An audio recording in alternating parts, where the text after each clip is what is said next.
are you ready? Do you feel like you're ready? Have you had enough time? Or well, compared to other years, no, we're not where we normally are. Yeah. But I would say for this year, we're as ready as we probably could have been. We saw it a little bit in the fall, and then right away this year that this is year 3 for these varsity guys running these same plays, and so they really picked up quicker than maybe we had anticipated. So we got a lot more in than I thought we would. So offensively and defensively, I feel like we're probably as ready as we ever could have been in this shortened of a time. There's a couple different mindsets that you go through, kind of loops every once in a while. You get your 4 games. You use it kind of as a springboard moving forward. You also try to just play the 4 games to be as successful as you can in those 4 games.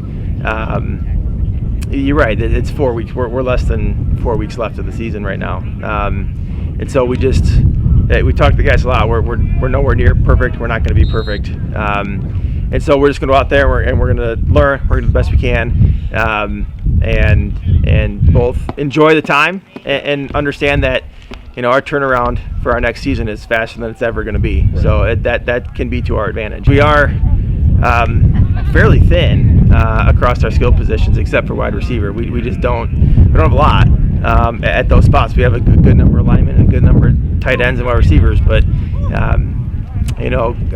Colby Franks will be our quarterback.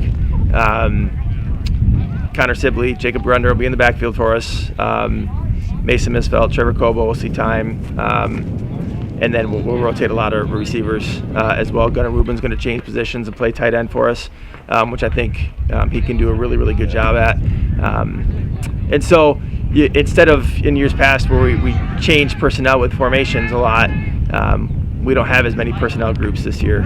They're just going to play different positions. And, that's a little scary with not having a lot of depth, but I think the guys that are here can be special. They can do some special things. Well, I think one of the differences this year, I think, from the years past is our team speed is more than it has been, especially on the edges, and that's where we're going to utilize that. We've got instead of maybe 1 or 2 guys that can get to the edge, I think we've got 4 or 5 guys that can get on the edge and use our speed. And Jacob and Connor in the backfield have really bought into the weight room over the last 6, 7, 8 months, and they're big and they're strong, and so we still have that presence in the box as well. And so I think the biggest change offensively is going to be speed.